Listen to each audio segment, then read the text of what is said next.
Dulu ada raja Yaman, namanya Tabban As'ad. Nah ini bisa dirujuk di kitab Ibnu Hisham, ada di situ, ada juga di beberapa kitab-kitab sirah yang lainnya. Ada raja Yaman namanya Tabban As'ad dari dinasti Tubaiyah. Tubaiyah itu ada generasi dinastinya raja-raja Yaman, dinasti Tuba. Nah itu salah satu raja ini namanya Raja Tabban As'ad. Ingat-ingat ya, ntar keluar ujian. Tabban As'ad ini raja besar. Satu hari dia mengadakan sebuah perjalanan kenegaraan, diiringi sama beberapa menteri, kemudian lagi prajurit, ulama juga sekitar 100-an orang gitu ya, bahkan lebih daripada itu. Datang ke negara. Namanya raja besar, setiap datang ke berbagai macam negara kan disambut. Nggak usah raja besar, saya aja ustazah kecil. Kalau datang kemana-mana disambut ya seenggaknya gitu kan, kopi.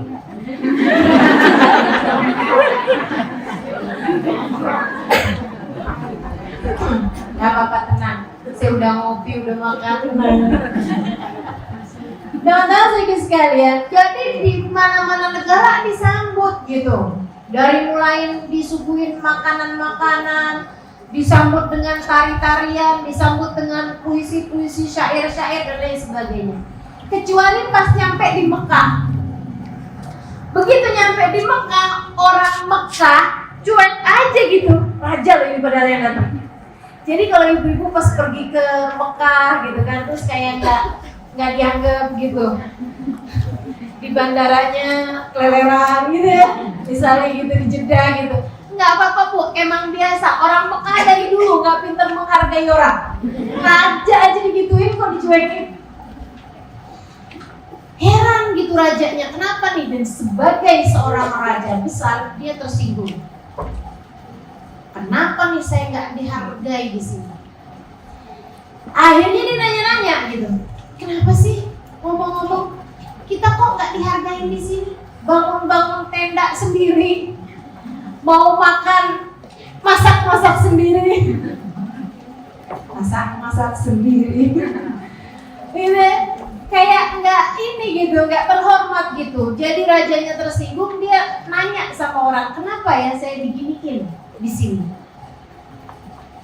Orang-orang bilang, ada para ulama kan barengan sama dia, ulama-ulamanya dia mengikuti ajarannya Nasrani, mengikut ajaran Nasraninya Sayyidina Isa.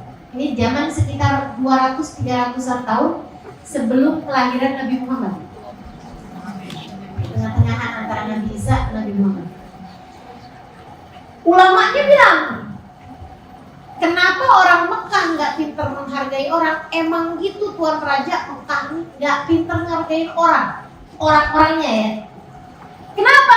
Karena mereka dikasih sama Allah hadiah yang paling besar, rumah Tuhan, Baitullahil Haram adanya di sini, Ka'bah.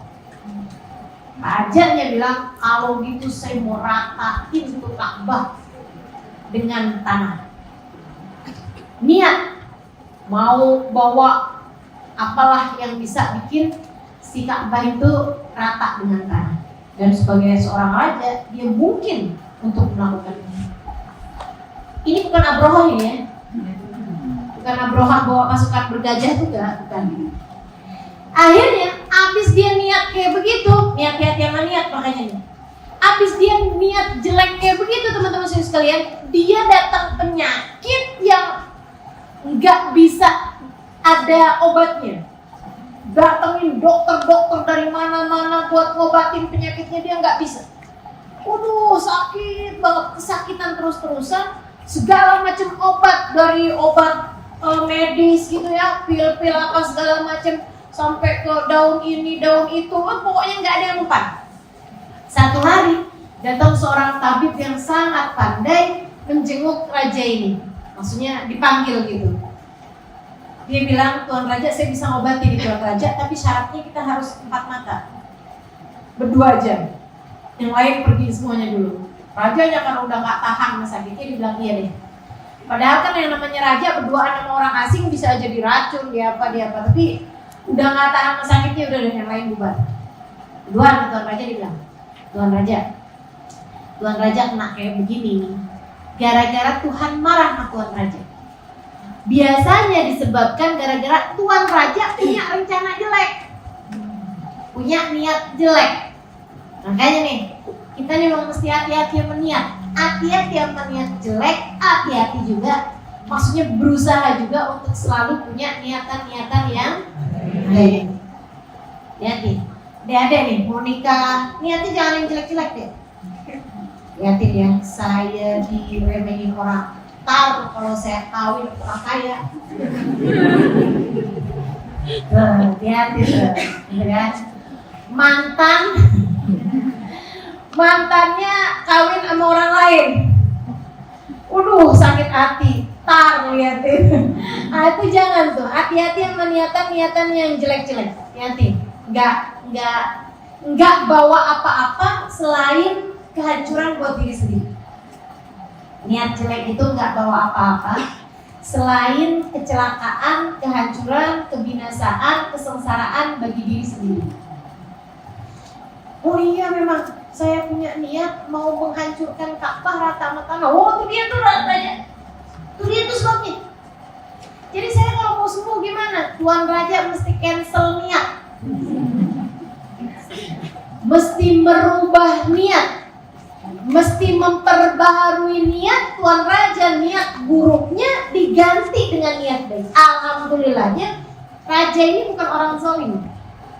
Orang baik sebenarnya hatinya. Jadi ketika dia mendengar kayak begitu, ya karena memang merasa tersinggung, tadi kan wajar aja ya sebagai seorang raja yang biasa dihormatin gitu. Dia bilang, oh kayak gitu, jadi ini beneran rumah Tuhan yang memang harus dihargai, harus dihormati. Jadi dia bilang, ya Allah, saya mengganti niat saya yang asalnya mau menghancurkan dengan seratak tanah rumahmu itu, Ka'bahmu itu. Sekarang saya akan melapisinya dengan kain yang sangat indah. Akhirnya dia rubah niatnya dari niat buruk menjadi niat baik. Subhanallah, seketika itu juga sembuh. Makanya Tabban As'ad ini dikenal sebagai orang pertama yang memberi kiswahnya Ka'bah. Bikinin bajunya Ka'bah tuh, dia nih orang pertamanya. Dulunya Ka'bah itu nggak ada bajunya. Dan ganti-ganti tuh bajunya tuh. Sekarang kan hitam ya. Berapa ratus tahun ini kayaknya seringnya hitam, tapi pernah hijau. Bayangin Ka'bah hijau, ini juga ya, cakep ya. Pernah merah marun gitu. Saya pernah lihat beberapa foto-fotonya Ka'bah. Teman-teman sekalian saya muliakan, abisnya dari Mekah dia belajar tentang jangan sampai berniat buruk. Tabban As'ad kemudian bawa rombongannya mau pulang ke Yaman, itu ngelewatin Madinah. Sampai di Madinah dia disambut sama masyarakat Madinah, ramah-ramah orang Madinah ya, sampai sekarang. Sampai kemudian habis berhari-hari di Madinah, dia pun kemudian bilang, yuk kita pulang, udah kelamaan nih, kita pergi dari negara Yaman kita ini. Mari kita pulang. Teman-teman sekalian, banyak di antara ulama-ulamanya nggak mau pulang. Nih belajar niat yang lain. Dia heran gitu, Tabban As'ad ini, kok kenapa nih ulama-ulamanya, orang-orang yang berilmu dari rombongannya malah nggak mau pulang? Ditanya sama dia bilang, kita nih berangkat bareng, pulang bareng mestinya. Ini kok kenapa nggak pada mau pulang? Kecantol gadis Madinah gimana nih? Misalnya gitu ya, ngelihat Madinah gitu, enak betah nih, kayaknya cocok nih buat jualan ini gitu ya. Ngelihat peluang bisnis atau karena naksir perempuan nih nggak pada mau pulang. Mereka bilang, bukan Tuan Raja, kita tidak tertarik sama hal-hal yang seperti itu. Akan tetapi dari yang kami baca selama ini tentang keberadaan Nabi akhir zaman, kita lihat kota ini adalah kota yang paling tepat, seperti yang dikisahkan di dalam kitab-kitab terdahulu, akan menjadi tempat hijrahnya Nabi akhir zaman. Jadi nabinya itu nantinya bakalan tinggal di sini, Tuan Raja. Jadi kita nggak mau pulang. Ngapain? Agar ketika Nabi itu datang, anak cucu kamilah yang berkhidmah dan menjadi penolong Nabi tersebut. Niat kakek 200 tahun yang silam. Makanya Madinah itu kan jadi tempat hijrahnya Nabi. Nabi itu datang ke Madinah, hijrahnya semua orang cinta, semua orang menyambut. Kan gitu jawabannya. Itu memang karena hatinya cucu-cucu ini sudah menjadi baik berkat doa kakek neneknya di masa dulu, dan berkat doa kakek neneknya di 200 tahun yang silam mendoakan kebaikan bagi cucu-cucunya. Niat baik kakek nenek. Makanya ibu-ibu, teman-teman ibu sekalian, jangan punya niatan-niatan jelek. Takutnya kayak tadi itu Taban Asad Raja itu kan, dikasih penyakit itu masih baik nih kayak begitu. Kalau misalnya terus dibiar-biarin, apa nggak jadi kesengsaraan dunia akhirat? Kalau niat jelek dibiar-biarkan. Teman-teman sekalian, dan belajar buat punya niat-niatan baik. Hadir majelis maulid kayak begini, niatnya jangan kecil-kecil. Niatnya sekalian mau doain anak cucu. Niat sekalian pengen doain anak cucu. Rahmat yang turun di majelis maulid biar juga kena ke anak cucu semuanya, jadi pecinta-pecinta Nabi Muhammad. Amin. Mau dengerin cerita tentang Nabi Muhammad, rahmat Allah turun melihat ke hati, gitu ya? Biar hatinya jadi pada bersih ya Allah. Minta sama Allah. Niat yang baik-baik teman-teman saudara sekalian. Niat yang baik-baik ya Allah. Nih hadir majelis maulid, belum bisa ngadain sendiri di rumah, tapi sekedar hadir bismillah deh. Niat benar-benar buka hati ya Allah, rahmat-Mu turunkan kepada kami ya Allah. Itu ya. Dengerin cerita tentang Nabi Muhammad ya Allah, aku pengen ada di belakang Nabi Muhammad, anak cucu biarin ada yang jadi ulama ya Allah. Agar mereka dapat menjadi para pendakwah yang meneruskan ajaran Nabi Muhammad, bisa menceritakan kepada orang tentang Nabi Muhammad SAW.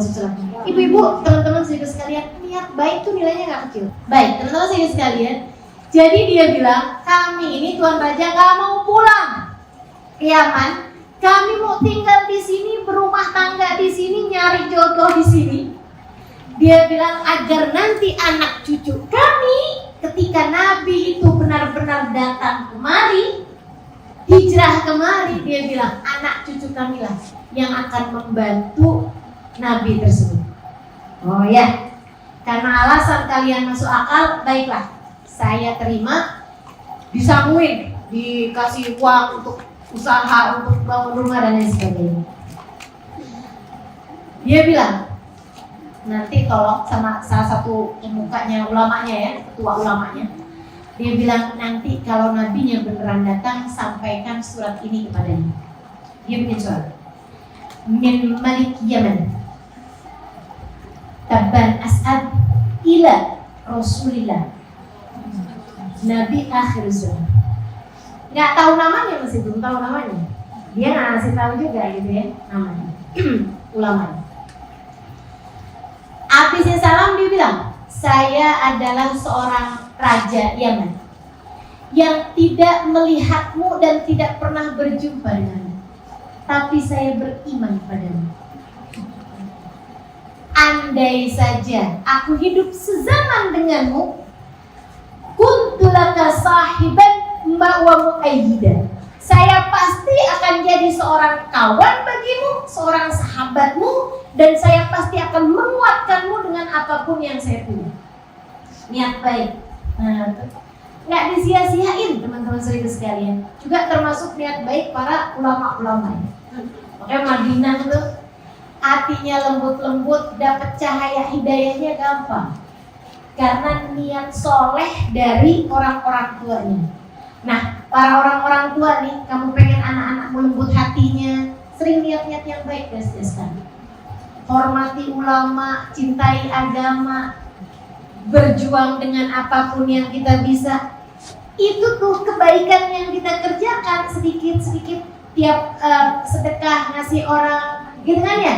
Niatin, gitu kan? Buat anak cucu biar pada dapat hidayah, buat anak cucu biar pada jadi orang-orang soleh. Terus begitu teman-teman saudara sekalian, biar anak cucu kita tuh enggak susah buat dapat segala kebaikan-kebaikan. Saya tuh sampai mikir gitu, kalau lagi ada kesulitan terus tahu-tahu dikasih kegampangan gitu, saya pikir wah ini saya memang soleha sekali ya. Tapi tuh saya mikir enggak nih, ini pasti enggak. Pasti bukan karena saya yang soleha, bukan karena saya yang pantas untuk dilihat sama Allah dikasih kemudahan dalam setiap kesusahan gitu. Akan tetapi mungkin ini adalah karena doa baik dari orang tua saya atau bahkan kakek nenek saya. Betul? Ibu-ibu juga gitu, jangan kegeeran. Saya memang Masya Allah. Yang lain-lain kena COVID pada mati. Saya kena COVID gak kenapa-napa. Mungkin itu bukan karena dirimu yang dijaga sama Allah, bisa jadi karena doa baik dan niat-niatan saleh, niat-niatan baik yang sudah didoakan atau diniatkan oleh orang-orang tua kita sebelum-sebelumnya. Kembali kepada raja ini. Nitipin suratnya habis ditok gitu ya. Surat-surat dulu tuh kan ada khotomnya. Dikasih kayak cincin gitu kan, ada capnya gitu dari Raja Yaman. Nah, surat itu dititipkan kepada pemuka ulama yang ditinggalkan di Madinah. Tahun berganti tahun, puluhan tahun, ratusan tahun, hingga kita tahu saat Nabi Muhammad SAW hijrah ke Madinah, disambut orang dari beberapa hari sebelumnya sebab kabar Nabi Muhammad sudah keluar dari kota Mekah sudah mereka dengar. Itu ibu-ibu, teman-teman, adik-adik, anak-anak sekalian, setiap hari tuh dari pagi sampai sore mereka tuh berjaga, hanya pulang untuk sholat aja.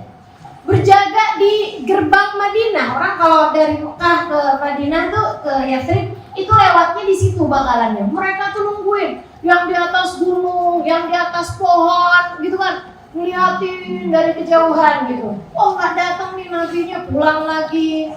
Besokannya lagi mereka tungguin, kali-kali ini hari gitu. Enggak lagi besokannya, karena memang Nabi Muhammad alaihissalam ketahan di gua Tur 3 hari, habis itu ketahan lagi gitu.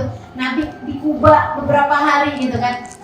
Jadi begitu nyampe sudah beberapa minggu kemudian. Waktu Nabi Muhammad alaihissalam datang, itu semua orang dari sejak sebelum kedatangan Nabi Muhammad, banyak orang-orang mampu di Madinah itu membetulkan rumah-rumah mereka, renovasi rumahnya. Karena mereka tahu Nabi Muhammad kan datang belum punya rumah. Sementara Nabi kan harus tinggal di rumah saya aja kali ya. Gitu. Kalau ada panitia kedatangan Nabi sih mereka udah ngajuin diri. Kalau bagian Nabi Muhammad tinggal di mana nih? Di rumah saya aja kali gitu ya. Tapi kan gak ada panitianya waktu itu kan. Jadinya semua orang tuh menyambut, ada yang benerin rumah, ada yang gedein rumahnya, ada yang segala macam yang mereka bisa kerjakan, mereka kerjakan. Termasuk juga ada Syaimah bikin Tolak Al-Badru. Nah, lagu Tolak Al-Badru itu yang ngarang perempuan, namanya Syaimah, ya. Itu nulis bait-bait syair tentang kedatangan Nabi Muhammad SAW. Gitu kan? Jadi jangan dikira emansipasi wanita itu urusan-urusan baru-baru. Siapa bilang? Gitu kan? Itu udah emansipasi dari dulu-dulu. Nggak usah nunggu RA Kartini atau nunggu siapa-siapa ya. Emansipasi dari dulu. Sayyidah Khadijah kurang emansipasi apa? Zaman itu punya perdagangan ekspor impor barang. Ini Syaimah nih, penulis syair kedatangan Nabi Muhammad SAW. Saya bayangin pernah latihan dulu, kayak kita kalau maulid kan, maulid kan latihan dulu, tuh kan, qasidahnya yang mau dibacain apa. Jadi mereka pun juga kayak begitu. Jadi udah siap-siap. Begitu Nabi Muhammad datang, waduh, tala'al badru alaina min saniyatil wajah. وجب الشكر علينا ما دعا بالله kira-kira orang Madinah hari itu waktu Nabi Muhammad datang nggak sih? Ada nggak? Kalau ada, dia mesti munafik, betul nggak? Saya rasa kalau ada orang zaman sekarang yang juga nggak seneng saat dia baca tolak al-Badr, dia nggak seneng gitu. Apaan sih ini? Lebih biar deh kayaknya. Ya itu agak-agak ke arah, ya, saya nggak mau bilang ya, kayak agak kok gitu Nabi gitu. Nah orang itu mesti kalau cinta pasti bakalan seneng menyambut, seneng sebut-sebut, seneng memuji, itu udah pasti. Jadi gegap gempita baca tolak al-Badr sampai Nabi Muhammad begitu. Itu kan orang-orang Madinah banyak yang nggak tahu tampangnya Nabi Muhammad, rupanya Nabi Muhammad. Zaman itu kan belum bisa kirim foto lewat WA. Zaman itu belum bisa sebar foto di Instagram ya, ini loh fotonya Nabi Muhammad. Nggak bisa gitu kan. Jadi gimana tuh? Sementara yang datang 2 orang, Sayyidina Abu Bakar, Nabi Muhammad gitu. Sayyidina Abu Bakar udah ini nggak enak banget ini ya, gimana caranya ya? Jadi sama Sayyidina Abu Bakar, Nabi Muhammadnya ditutupin kain wajahnya. Pas udah masuk ke area orang-orang, kumpulan orang-orang, Sayyidina Abu Bakar baru buka kainnya kayak pengantin gitu. Dibuka tudungnya, barulah orang tahu bahwa itu Nabi Muhammad SAW. Semua mata terkesima. Dan bukan hanya terkesima, kaget mahadabasyara seperti saat mereka memandang, saat perempuan-perempuan memandang Nabi Yusuf, nggak kayak begitu modelnya. Akan tetapi saat pertama kali memandang wajah Nabi Muhammad, berderayan air mata haru dan cinta serta rindu memenuhi seluruh ruang hati mereka. Kata Sayyidina Anas, sampai saya nggak bolehin mata saya kedip, saya takut kalau kedip Nabinya hilang. Kalau saya kedip pas melek gitu, ternyata nggak ada gitu Nabinya. Dia bilang saya pandangi wajah Nabi Muhammad SAW. Indahan, luar biasa teman-teman sekalian. Nah habis itu baru tuh lewatin rumah-rumahnya orang. Semua orang-orang yang Nabi Muhammad lewatin rumahnya, semuanya bilang, Rasul kan belum ada rumah, di rumah saya aja dong Rasul. Rasul di rumah saya nih Rasul. Udah saya cat Rasul. Rumah saya udah saya benerin Rasul. Semuanya udah pada kayak begitu teman-teman sekalian. Rebut-rebutan. Nabi orangnya nggak enakan nolak orang. Nabi tuh hatinya lembut, baik gitu kan. Gak enak nolak orang. Duh gimana nih caranya? Sementara nggak mungkin kan Nabi sehari di sini, besok di sini, nggak mungkin. Nabi kemudian dapat wahyu dari Allah, dapat perintah dari Allah. Nabi bilang, "Khallu sabilaha fa innaha maqburah." Kata Nabi, biarin jalan unta saya, dia sudah diperintah oleh Allah. Fa innaha maqburah. Unta ini mendapatkan perintah dari Allah. Saya tuh baca itu, denger itu, saya pikir-pikirin, ya Allah, ya Allah, unta loh, unta di kebun binatang ada banyak kebun binatang. Kalau ibu pergi ke Arab tuh, waduh, saya biasa melihat unta, dari unta kakek-kakek sampai cucu-cucu, banyak unta. Tapi ada unta dapat wahyu dari Allah Subhanahu wa Ta'ala. Itu hanya unta yang ditunggangi Nabi Muhammad. Dan untanya Nabi itu waktu Nabi Muhammad meninggal, untanya beberapa jam kemudian juga meninggal. Semua tunggangan Nabi Muhammad alaihissalam hanya beberapa jam sesudah wafatnya Nabi Muhammad, semua tunggangan Nabi Muhammad meninggal. Termasuk kudanya Nabi, untanya Nabi, semuanya nggak tahan hidup, nggak ada Nabi Muhammad. Sudah Nabinya udah meninggal ya udah, gitu ya, nggak nenggak sianida, udah minta aja sama Allah, mati aja dah gitu. Nabinya udah nggak ada. Teman-teman sekalian saya muliakan, jadi ini unta dapat wahyu dari Allah. Jadi semulia-mulianya unta nggak sih? Hanya karena dekat dengan Nabi Muhammad. Kita tuh gitu loh. Semakin dekat sama Nabi Muhammad semakin mulia. Semakin dekat sama Nabi Muhammad kita menjadi makmurah, menjadi orang yang menjalankan perintah Allah, mau atau tidak mau. Semakin dekat kamu sama Nabi Muhammad SAW, apalagi kamu berkhidmah melayani Nabi Muhammad SAW. Buka majelis ilmu, belajar, anak-anaknya dipondokin biar pada bisa jadi ulama-ulama. Niatnya benar, pengen biar bawa agama Nabi Muhammad, bukan yang alhamdulillah nak profesi jadi ustaz jadi ustazah sekarang cerah, amplopnya tebel-tebel. Niatnya udah nggak benar. Kalau udah niatnya nggak benar ya silahkan kumpul yang tadi saya bilang kehancurannya. Itu. Tapi kalau udah niatnya benar, khidmah niatnya benar, anak dan pondokin, aduh saya nggak bisa jadi ustazah udah telat, hafalin satu hadis 2 kemarin hafal lupa. Ada yang begitu?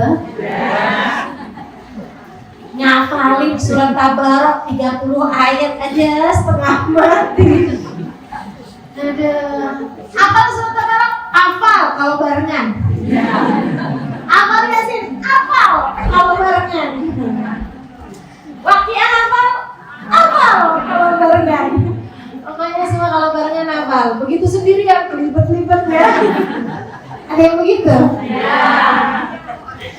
Ya Allah, saya minta anak cucu saya ya Allah, biar pada jadi ulama. Dikerjakan itu niatnya dengan khidmah. Nih sama nih, kayak unta yang berkhidmah pada Nabi Muhammad SAW. Jadi unta mulia diturunin wahyu dari Allah SWT. Innaha ma'murah, kata Nabi Muhammad.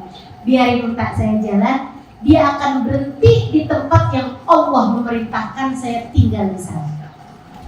Jadi abis Nabi Muhammad ngomong kayak gitu, tiap untanya Nabi Muhammad jalan, ini orang ngeliatin Nabi, ngeliatin unta. Sahibul baitnya deg-degan. Mudah-mudahan berhenti di rumah saya. Berhenti di rumah saya nih. Ya kayaknya pelan-pelan. Ya berhenti di rumah saya. Ternyata jalan ya.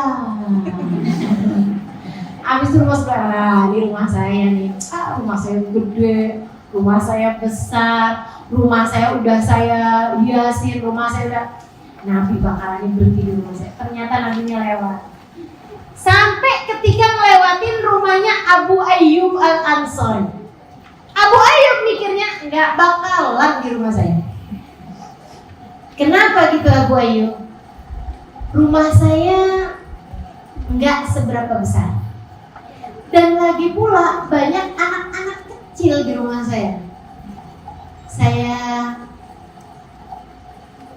belum tentu bisa khidmah Nabi Muhammad. Lagian siapa saya? Abu Ayyub tawadhu banget orangnya. Jadi kayak yang ngeliat Nabi Muhammad gitu. Gak mungkin lah. Kayak saya gitu didatengin Nabi Muhammad. Mimpi aja gak berani. Allah.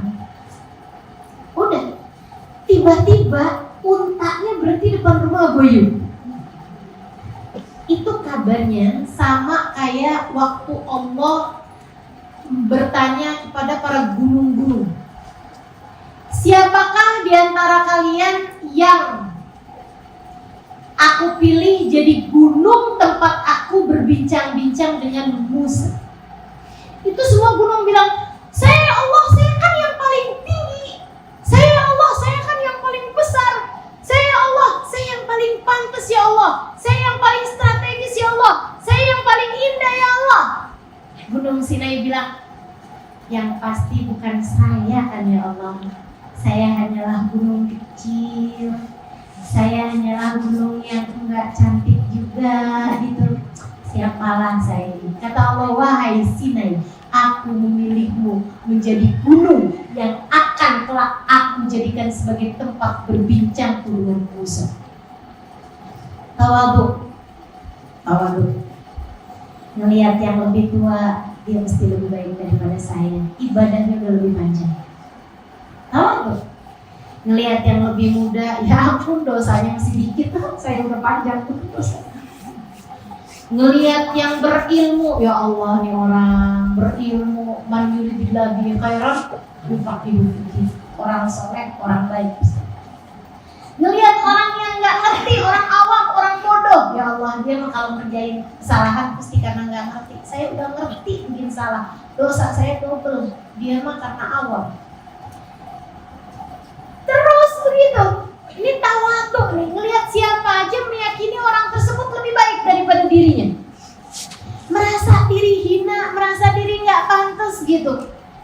Bukannya minder ya, bukan minder, tapi tawadhu gitu. Ya saya mah siapa gitu, nggak pantas lah Nabi tinggal di rumah saya. Masa? Ya Allah, saya rasanya begini. Tiba-tiba bukan nggak kepengen juga. Repot kalau ada Nabi, ntar mesti masak banyak. Enggak gitu. Wah senang Nabi banget. Cuman masalahnya kayak nggak mungkin gitu. Punya anak banyak juga, kecil-kecil anaknya Abu Ayyub waktu itu. Jadi begitu melihat untanya Nabi Muhammad berhenti depan rumahnya, Abu Ayyub dari paniknya enggak disambutnya Nabi Muhammad, dia lari kabur ke rumahnya. Rumahnya tingkat. Jadi dia bilang sama istrinya, dia bilang, ayo cepetan, yang berantakan, maksudnya rapiin bagian atas rumah kita, Nabi mau tinggal di rumah kita, cepetan, sapuin, rapiin semuanya, pokoknya apa-apa yang dirapiin. Panik istrinya, iya Abu Ayyub. Udah nih, mana anaknya kecil, kenapa mah? Iya mana? Tuh rapi-rapi mereka panik-panik. Nabinya kemudian, rumahnya siapa ini? Saya Rasul. Lari-lari Abu Ayyub. Rumah kamu apa baik Rasul? Kata Nabi, saya diperintahkan untuk berada di rumah kamu. Ahlan wa sahlan ya Rasulullah wa marhaban. Kata Abu Ayyub, saya gandeng Nabi Muhammad menuju ke rumah saya kayak bawa dunia dan seisinya.